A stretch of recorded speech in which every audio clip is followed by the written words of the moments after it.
अस्सलाम वालेकुम स्टूडेंट। आज हम पढ़ते हैं नियोप्लाज़िया के बारे में। हम देखते हैं इसकी नोमेनक्लेचर में जो होती है ये कॉमन नियोप्लाज़्म जो होते हैं उसकी मतलब टू टाइप की नोमेनक्लेचर होते हैं, बिनाइन नियोप्लाज़्म और मैलिग्नेंट नियोप्लाज़्म। बिनाइन नियोप्लाज़्म जो होती है वो ग्लैंडुलर टिश्यू जो होता है, ग्लैंड नियोप्लाज़्म जो होती है वो glandular tissue is an adenoma होता है, यानी कि वो ग्लैंडुलर टिश्यू का होता है और एक एडिनोमा होता है। और जो मैलिग्नेंट वो होता है इज़ एन एंडो कार्किनोमा होता है, यानी कि जो बिनाइन होता है वो एडिनोमा होता है और जो मैलिग्नेंट होता है वो एडिकार्किनोमा होता है। और जो बिनाइन होता है बिनाइन नियोप्लाज़्म होता है वो स्क्वैमस एपिथेलियम इज़ अ पापुलिमा होता है और मैलिग्नेंट जो होता है स्क्वैमस सेल कार्किनोमा होता है। इसके हम नोमेनक्लेचर में देख रहे हैं, इसमें टू टाइप के होते हैं, बिनाइन नियोप्लाज़्म और जो होती है मैलिग्नेंट नियोप्लाज़्म। बिनाइन नियोप्लाज़्म जो होती है वो ऑफ ग्लैंडुलर टिश्यूज़ का होता है और ये जो होता है एक एडिनेमा होता है। और मैलिग्नेंट नियोप्लाज़्म जो होती है वो एडिनोकार्किनोमा होता है। और बिनाइन नियोप्लाज़्म जो होता है वो क्या होता है स्क्वैमस एपिथेलियम इज़ अ पापुलिमा होता है और मैलिग्नेंट नियोप्लाज़्म होता है स्क्वैमस सेल कार्किनोमा होता है। उसके बाद benign neoplasm of fat in a lipoma होता है और जो मैलिग्नेंट नियोप्लाज़्म होता है वो लिपोसार्कोमा होता है। इसकी नोमेनक्लेचर हमने देखी। उसके बाद हम देखते हैं न्यूप्लाज़िया होता है कि न्यूप्लाज़िया जो होती है अनकंट्रोल्ड हो जाए, अबनॉर्मल ग्रोथ ऑफ सेल्स और टिश्यू इन द बॉडी होती है, यानी कि जब बॉडीज़ में सेल्स या टिश्यूज़ की अनकंट्रोल्ड अबनॉर्मल ग्रोथ होती है, वो ज़्यादा से ज़्यादा बढ़ते जा रहे हैं, उस अबनॉर्मल ग्रोथ है और वो कंट्रोल नहीं हो जाती, उसको हम न्यूप्लाज़िया कहते हैं। न्यूप्लाज़िया को हम न्यूप्लाज़्म को हम ट्यूमर्स भी कहते हैं। इसका दूसरा नाम जो होता है नियोप्लाज़्म का ट्यूमर्स भी होता है। इसमें ट्यूमर्स में क्या होता है, जब एक बॉडी में टिश्यूज़ या सेल्स की अबनॉर्मल ग्रोथ होती है और वो कंट्रोल नहीं की जाती, सेल्स बढ़ते जा रहे हैं जिसकी वजह से ट्यूमर्स हो जाते हैं, इसे हम ट्यूमर्स कहते हैं या नियोप्लाज़्म कहते हैं। इसके बाद जो होते हैं ये वर्ड नियोप्लाज़्म जो होता है अनदर वर्ड जो होता है इसको हम ट्यूमर्स भी यूज़ करते हैं। ट्यूमर जो होते हैं वो क्या होते हैं, ट्यूमर जो होते हैं मैस होता है मेड अप ऑफ सेल्स, जो सेल से बना होता है, डेट हैव डिवाइडेड अबनॉर्मली। मतलब ट्यूमर जो होता है एक ऐसा मैस होता है जो सेल से बना हुआ होता है, जो अबनॉर्मली डिवाइड होते हैं, यानी कि वो सही से उनकी सेल्स की प्रोडक्शन नहीं होती, वो अबनॉर्मली होते हैं या वो ज़्यादा होते जा रहे हैं, इस तरह अबनॉर्मली डिवाइड सेल से बना हुआ होता है, वो ट्यूमर्स होते हैं।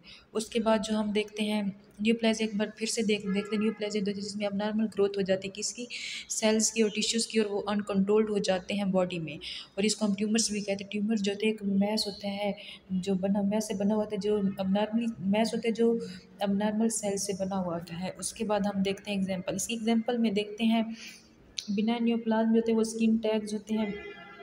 इसकी एग्जांपल जैसे हमने बिनाइन नियोप्लाज़्म पढ़ा है और मैलिग्नेंट नियोप्लाज़्म। अब बिनाइन नियोप्लाज़्म के एग्जांपल में कौन सा आएगा, स्किन टैग्स जो होती है, स्किन मोल्स हो गया, फेब्रॉइड्स एंड साइस्ट हो गया। और उसके बाद जो होता है मैलिग्नेंट नियोप्लाज़्म जो होते हैं लंग्स कैंसर हो जाता है, ब्रेस्ट कैंसर हो जाता है, स्किन कैंसर हो जाता है, यानी कि फेफड़ों का कैंसर हो जाना, ब्रेस्ट का कैंसर हो जाना या जिल्द का कैंसर हो जाना जो होता है वो एग्जांपल होते हैं मैलिग्नेंट नियोप्लाज़्म की। Example of liquid neoplasm. अब लिक्विड नियोप्लाज़्म की कौन सी एग्जांपल होती है, ल्यूकेमिया एंड लिम्फोमा होता है। अब हम इसकी एग्जांपल पढ़ रहे हैं, जो इसमें बिनाइन नियोप्लाज़्म की एग्जांपल होती है वो स्किन, उसमें टैग्स हो जाते हैं, स्किन मोल्स हो जाते हैं, फेब्रॉइड्स हो जाते हैं एंड साइस्ट होते हैं। उसके बाद जो होते हैं मैलिग्नेंट नियोप्लाज़्म जो होती है उसमें जो होते हैं फेफड़ों का कैंसर हो जाता है, ब्रेस्ट कैंसर हो जाता है और जिल्द का कैंसर हो जाता है। उसके बाद लिक्विड नियोप्लाज़्म होता है जिसमें लिम्फोमा यानी कि लिम्फोमा हो जाता है। उसके बाद जो होते हैं हम पर काजेज़ किसकी होती है, नियोप्लाज़्म की काजेज़ जो होती है उसमें क्या होती है, किसकी वजह से ये हमारा कैंसर से ट्यूमर्स बन रही होती है, ये स्मोकिंग की वजह से भी होती है, जेनेटिक्स की वजह से भी होती है। स्मोकिंग मतलब जैसे कि सिगरेट वगैरह का ज़्यादा या धुआं वगैरह हो गया, इस तरह सिगरेट वगैरह का यूज़ करना स्मोकिंग की वजह से भी होती है, जेनेटिक्स की वजह से भी होती है, यानी कि वो जीन्स की वजह से होती है, मतलब इनहेरिटेड होती है, विरासती भी हो सकती है, ओबेसिटी की वजह से भी हो सकती है, ज़्यादा मोटापे की वजह से भी हो सकती है, यानी एक्सेसिव अल्कोहल यूज़, जब हम अल्कोहल का ज़्यादा यूज़ कर रहे होते हैं तब भी ये हो सकती है। उसके बाद जो केमिकल टॉक्सिन, कोई भी केमिकल टॉक्सिन्स है उसकी वजह से भी कैंसर हो सकते हैं या ट्यूमर्स हो सकता है। उसके बाद एक्सेसिव एक्सपोजर टू रेडिएशन, जब रेडिएशन ज़्यादा हो जाती है उसकी वजह से भी हो सकता है। उसके बाद अल्ट्रावायलेट रेज़ की ज़्यादा होने की वजह से भी हो सकती है। अब इस नियोप्लाज़्म में ट्यूमर्स की काजेज़ कौन सी है, जैसे काजेज़ में स्मोकिंग होगी, जेनेटिक्स होगी, ओबेसिटी, अल्कोहल का ज़्यादा यूज़ करना होता है, कोई भी केमिकल टॉक्सिन्स की वजह से भी जो होता है नियोप्लाज्म में ट्यूमर्स हो सकता है। उसके बाद एक्सेसिव एक्सपोजर टू रेडिएशंस का ज़्यादा हो जाना, अल्ट्रावायलेट रेज का ज़्यादा हो जाना जो होते हैं वो नियोप्लाज्म में कैंसर्स की वजह बनते हैं, ट्यूमर्स की वजह बनता है। साइन एंड सिम्टम्स होते हैं जब एक मतलब नियोप्लाज्म में ट्यूमर्स होते हैं तो उसमें साइन और सिम्टम्स क्या आप देखने को मिलते हैं। जो पेशेंट होते हैं उसको फटीग यानी कि उसको थकावट होती है, उसकी जो सांस होती है वो कम हो जाती है, इनकी शार्पनेस ऑफ ब्रीथ हो जाती है, एनीमिया हो जाता है उसका, और डायरिया हो जाती है, वेट लॉस हो जाता है। जो पेशेंट होता है उसको फटीग हो जाती है और थकावट फील करता है, और उसके शार्पनेस ऑफ ब्रीथ हो जाती है, एनीमिया हो जाता है, डायरिया हो जाता है, वेट लॉस हो जाता है। और वेट लॉस यानी कि उसका वेट कम हो जाता है, उसको डायरिया भी हो जाता है। उसके बाद टाइप्स ऑफ नियोप्लाज़्म, नियोप्लाज़्म के हम टाइप पढ़ते हैं, बिनाइन होती है, प्री मैलिग्नेंट होती है और मैलिग्नेंट।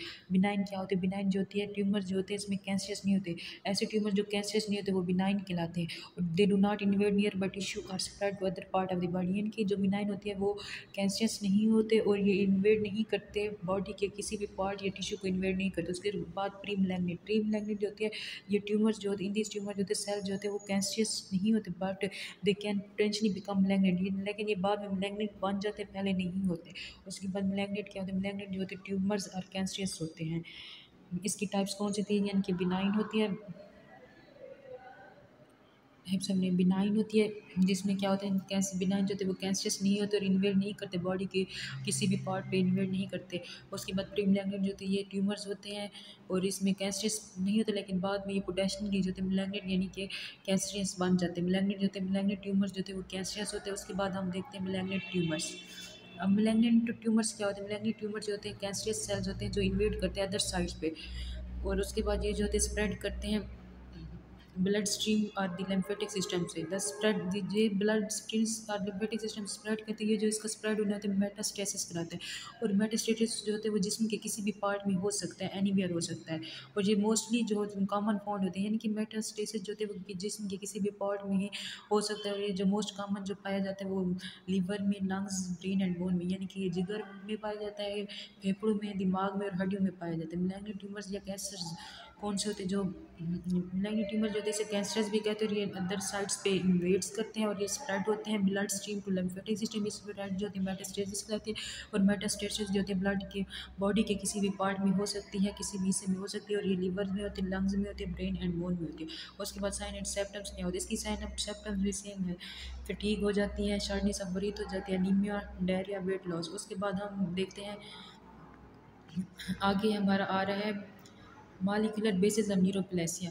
अब मॉलिक्यूलर बेसिस ऑफ न्यूरोप्लेसिया क्या होते हैं, ये जो होते हैं मॉलिक्यूलर लेवल पे जो न्यूरोप्लेसिया होता है उसमें डिसऑर्डर होता है रेगुलेटरी जीन में, यानी कि ये जो न्यूरोप्लेसिया होती है इसमें जो रेगुलेटरी जीन्स होते हैं उसमें डिसऑर्डर हो जाते हैं। Proto oncogenes and tumour suppressor gene, कौन से जीन्स में डिसऑर्डर होते हैं, ट्यूमर सप्रेसर जीन्स होते हैं या प्रोटो इनकोजेंस जीन्स में जो होते हैं, इनको जीन्स में जो होता है डिसऑर्डर हो जाता है। मॉलिक्यूलर बेसिस जो होते हैं मॉलिक्यूलर लेवल पे जो होते हैं जो ग्रोथ रेगुलेटरी जीन्स होते हैं उनमें डिसऑर्डर होता है, उसे हम न्यूरोप्लेसिया कहते हैं। और ये डिवेल्प्स होते हैं मल्टी स्टेप फैशन में, और डिफरेंट न्यूरोप्लाज्म होते हैं जो होते हैं न्यूरो मॉलिक्यूलर बेसिस न्यूरोप्लाज्म होते हैं मल्टी स्टेप फैशन में होते हैं, और ये डिफरेंट न्यूरोप्लाज्म होते हैं। और इसकी जो होती है हिस्टोलॉजिक टाइप होती है वो सेम होती है, जिसकी वजह से ये डिफरेंट जेनेटिक चेंजेस शो कर होता है। मॉलिक्यूलर बेसिस न्यूरोप्लेसिया क्या होती है, जिसमें हमारे पास डिसऑर्डर हो जाते हैं रेगुलेटरी जीन्स में, और कौन से gene suppressor tumour suppressor gene होते हैं, प्रोटो जीन्स होते हैं। और उसके बाद ये जो होते हैं डिवाइड होते हैं मल्टी स्टेप फैशन में होती है, और डिफरेंट न्यूरोप्लाज्म जो होते हैं सेम हिस्टोलॉजिक टाइप रखते हैं, जिसकी वजह से डिफरेंट जेनेटिक चेंजेस पैदा करते हैं। उसके बाद कार्सिनोजेनिक एजेंट, कार्सिनोजेनिक एजेंट जो होता है ऐसा सब्सटेंस होते हैं या ऑर्गन एजेंट्स होता है जो कैपेबल होता है कॉजेज कैंसर की वजह बनता है, यानी कि कार्सिनोजेनिक जो एक सब्सटेंस होते हैं या ऑर्गन्स होते हैं जो ऑर्गेनिज्म या एजेंट होते हैं जो कैंसर की वजह बनता है। कार्सिनोजेनिक जो होती है वो अक्कर्स होती है नेचुरली भी होती है, ह्यूमन के जरिए भी होती है। नेचुरली जो होती है नेचुरली इन द इन्वायरमेंट से होती है, यानी कि ultraviolet rays in sunlight से, सूरज से आने वाली जो अल्ट्रा वायलेट रेज शुआएँ आती हैं उसकी वजह से भी कार्सिनोजेनिक एजेंट्स हो सकती है, या सर्टेन वर्सेस कुछ वर्सेस है उसकी वजह से भी हो सकती है। बेसिकली कार्सिनोजेन होता है कि ये एक ऐसा सब्सटेंस या ऑर्गन्स या ऑर्गेनिज्म या एजेंट है जो कैंसर की वजह बनता है। और ये कैसे होते हैं, जो नेचुरल के जरिए जो होती है इन्वायरमेंट से आती है, माहौल से आती है, जैसे कि हमारी सूर्य से आने वाली लाइट होती है उससे अल्ट्रा वायलेट रेज होती हैं, या कोई भी अदर वर्सेस होते हैं जिसकी वजह से कार्सिनोजेनिक एजेंट्स यानी कि कैंसर हो सकता है। उसके बाद जो होती है may be generated by human के ज़रिए भी ये हो सकती है, जैसा कि ऑटोमोबाइल एग्जॉस्ट फ्यूम्स हो गए एंड सिगरेट स्मोक होगी। उसके बाद बताते हैं जो मेन कार्सिनोजेनिक सब्सटेंस होते हैं वो इंक्लूड होते हैं मिनरल सब्सटेंस होते हैं, इसमें ऑर्गेनिक सब्सटेंस, मिक्स्ड सब्सटेंस में जो होते हैं टोबाको फूड कार्सिनोजेंस होते हैं। उसके बाद जो होते हैं केमिकल कार्सिनोजेंस लाइक केमिकल में कौन से लाइक जैसे कहते हैं एस्बेस्टोस हो गया, टोबाको हो गया। उसके बाद स्मोक की वजह से भी हो सकता है। और ये जो होता है बायोलॉजिकल कार्सिनोजेनिक की वजह से भी हो सकता है, सच इन्फेक्शन फ्रॉम वायरसेस हो गया, बैक्टीरिया और पैरासाइट्स हो गया, या अदर मिनरल सब्सटेंस की वजह से भी हो सकता है। जो कैंसर को रिपोर्टेड किए जाते हैं क्रोम इंड्यूस पल्मोनी ट्यूमर्स की वजह से, पल्मोनी ट्यूमर्स होती है, निकल साल्ट इंड्यूस पल्मोनी और साइनस ट्यूमर होती हैं। इसमें हम कौन से वो बताता है कार्सिनोजेनिक एजेंट में वो बताता है कार्सिनोजेनिक एजेंट जो होता है इसको मतलब कैंसर की वजह से बनता है, और ये ऐसा ऑर्गेनिज्म ये सब्सटेंस जो कैंसर की वजह बनता है, और इसमें नेचुरली जो होते हैं वो सूर्य से आने वाली लाइट से, अल्ट्रावायलेट रेड से होता है और वर्सेस से होता है, और जो वहाँ पर ह्यूमन के जरिए जो होता है ऑटोमोबाइल एग्जॉस्ट फ्यूम्स होते हैं या सिगरेट स्मोक के जरिए होता है। उसके बाद जो होता है ये मिनरल सब्सटेंस की वजह से होते हैं, biological substance, organic substance, mixed substance, tobacco food carcinogenic होते हैं, और केमिकल कार्सिनोजेनिक्स लाइक जो होते हैं एस्बेस्टोस हो गया, टोबैको हो गया, स्मोक हो गया। बायोलॉजिकल कार्सिनोजेनिक जो इन्फेक्शन जैसे कि बैक्टीरिया की वजह से होती है, वायरसेस की वजह से होती है, और अदर मिनरल सब्सटेंस की वजह से भी हो सकता है, और पल्मोनी ट्यूमर्स की वजह से भी। निकल sites include pulmonary and sinus tumours भी इसमें इंक्लूड होते हैं। उसके बाद हमारे पास आ जाता है इसके sign and symptoms. Carcinogenic agent के साइन एंड सिम्टम्स कौन से होते हैं? इसमें जो होते हैं जब इसमें चेस्ट पेन और प्रेशर हो जाता है, जो पेशेंट होता है उसको चेस्ट पेन देखने को मिलता है, और जो होता है चेस्ट पेन होता है या पेन चेस्ट पे प्रेशर आ जाता है, या कोमा में पेशेंट जो कोमा में चला जाता है, उसकी यूरिनेशन जो होती है वो डिक्रीज हो जाती है, कम हो जाती है, उसकी ब्रीथिंग यानी सांस लेने का अमल जो होता है वो फास्ट हो जाता है, तेज़ हो जाता है, उसकी पल्स रेट जो होती है वो फास्ट हो जाती है, हैवी स्वेटिंग हो जाती है, मॉइस्ट स्किन हो जाती है। यानी कि जो होते हैं कार्सिनोजेनिक एजेंट का जो पेशेंट होता है उसमें क्या क्या हमें सिम्टम्स देखने को मिलती है। उसमें जो होता है उसका चेस्ट पेन या प्रेशर इंक्रीज हो जाता है, पेशेंट कोमा में चला जाता है, ब्रीज जो होता है वो कोमा में चला जाता है, या उसकी यूरिनेशन जो होती है वो कम हो जाती है, और उसकी ब्रीथिंग सांस लेने का अमल तेज़ हो जाता है, उसकी पल्स रेट भी तेज़ हो जाती है, उसकी स्वेटिंग जो होती है वो हैवी हो जाती है और मॉइस्ट स्किन हो जाती है। उसके बाद जो होती है डायग्नोसिस, इसको हम डायग्नोसिस कैसे करते हैं? न्यूप्लाज्म जो होती है डायग्नोसिस में पहले हम इसकी एग्जामिनेशन करवाते हैं, फिर हम उसकी clinical and pre clinical investigation करते हैं। पहले हम उसकी एग्जामिनेशन करवाते हैं, फिर हम उसकी क्लिनिकल या प्री क्लिनिकल इन्वेस्टिगेशन स्टार्ट करते हैं, फिर उसमें लिबार्टी एग्जामिनेशन करवाते हैं। जो उसके बाद जो होती है body diagnosis of certainty can only be established by histological and cytological examination करवाते हैं।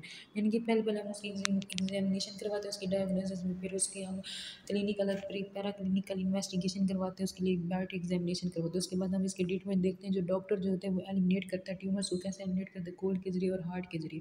एक्सट्रीम कोल्ड यानी कि ज़्यादा ठंडा और ज़्यादा गर्म गर्म मतलब हीट हरारत की वजह से भी वो डॉक्टर जो होता है ट्यूमर्स को एलिमिनेट करता है, रिड्यूस करता है। इमोबलाइजेशन करवाता है, यानी कि सम टाइम डॉक्टर जो एबल होते हैं stop the flow of blood to tumours. इनके सम टाइम बाज़ औक़ात ऐसा होता है जो डॉक्टर्स होते हैं इस काबिल होते हैं कि वो ट्यूमर से आने वाले ब्लड को जो ब्लड फ्लो होता है उसको रोक सकता है, जो काजेज करती है cause it a wilt and die off. Some time this is done in combination with chemotherapy or immunotherapy delivered directly to the tumour होती है। उसके बाद ये कहते हैं इसमें पहले जो होते डॉक्टर्स जो होते हैं वो हीट ज़्यादा हरारत या ज़्यादा कोल्ड या ठंडक की वजह से भी ट्यूमर्स को एलिमिनेट कर सकते हैं। उसके बाद इमोबिलाइजेशन करते हैं, डॉक्टर इस काबिल होते हैं बाज़ औक़ात कि वो ट्यूमर से आने वाले ब्लड को स्टॉप कर सकते हैं, या फिर उसकी वो कीमोथेरेपी या इम्यूनोथेरेपी डिलीवर्ड करते हैं डायरेक्टली टू द ट्यूमर्स होती है। इसकी ट्रीटमेंट वो कहते हैं या तो वो ज़्यादा डॉक्टर्स जो होते हैं ज़्यादा ठंडक की वजह से, कोल्ड और हीट की वजह से करवा सकते हैं, या फिर वो इमोबिलाइजेशन करवाते हैं जिसमें वो खुद ही उस काबिल होते हैं कि वो ट्यूमर से आने वाले ब्लड को रोक सकते हैं। उसके बाद या उसकी वो कीमोथेरेपी या इम्यूनोथेरेपी कराता है। Thank you so much.